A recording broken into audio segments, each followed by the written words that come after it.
இன்றைக்கி என்ன பார்க்க போகிறோம்னா திருநெல்வேலி ஸ்டைலில் பச்சை சுண்டக்காய் துவையல் பார்க்க போகிறோம். அதுக்கு ஃபஸ்ட்டு 2 கைப்பிடி பச்சை சுண்டைக்காய் எடுத்துக்குவாங்க. அதை இந்த மாதிரி ஒரு சின்ன ஸ்பூன் வச்சு லைட்டாக நசுக்கினா போதும், ரொம்ப நசுக்காதீங்க. லைட்டாக அமுக்குனாலே வெடிச்சிடும். அதுக்கப்புறம் நம்ம நல்லெண்ணெய், செக்கு நல்லெண்ணெய் சேர்த்துருக்கோம். நல்லெண்ணெயில் செஞ்சீங்கன்னா கொஞ்சம் நல்லாயிருக்கும். ஆனால் உங்கள் வீட்டில் நீங்கள் என்ன யூஸ் பண்ணுறீங்களோ அந்த எண்ணெய் யூஸ் பண்ணிக்கோங்க, ஒன்றும் பிரச்சனை இல்லை. அதுக்கப்புறம் நம்ம நசுக்கி வச்சுருந்த பச்சை சுண்டைக்காய் எல்லாம் போட்டு நல்லா வதக்கணுங்க.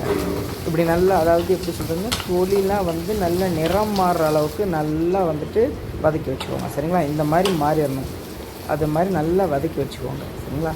இது கூட பார்த்திங்கன்னா நம்ம இது வதக்கினதை ஃபஸ்ட்டு தனியாக எடுத்து வச்சுக்குவோம் ஒரு தட்டில். இது சுகர் பேஷண்ட் எல்லாத்துக்குமே ரொம்ப நல்லதுங்க. அதனால் கண்டிப்பாக செஞ்சு சாப்பிடுங்க. அதுக்கப்புறம் இது கூட கொஞ்சம் கடலைப்பருப்பு எடுத்துக்கிடுவோம்.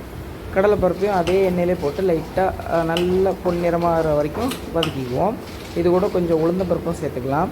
அதுக்கப்புறம் ஒரு 4 வத்தல் எடுத்துக்கோம், காஞ்ச வத்தல். உங்களுக்கு காரம் கூட வேணும்னா நிறைய எடுத்துக்கோங்க, இல்லைன்னா 4 போதும். வீட்டில் சின்ன பிள்ளைங்க இருக்காங்கன்னா 4 போதும்.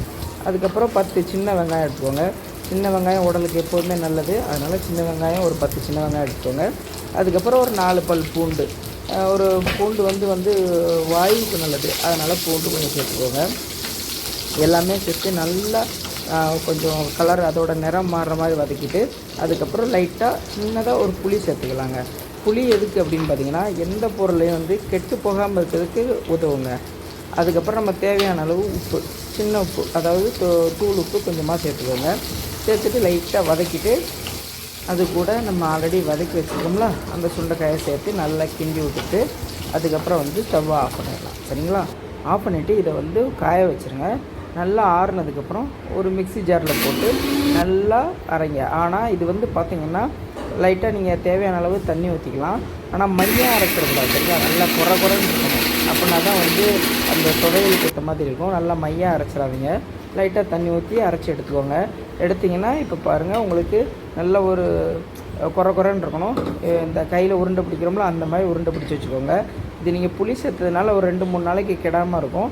நல்ல டேஸ்ட்டாக இருக்குங்க. பழைய சாதம், தோசை, சோறு எதுக்குனாலும் நீங்கள் வச்சு சாப்பிட்லாம். நல்ல டேஸ்ட்டாக இருக்குங்க. ப்ளஸ் சுகர் பேஷண்ட்டுக்கு நல்லது அப்படிங்கிறனால நீங்கள் இதை டெய்லியுமே சாப்பிட்லாம்.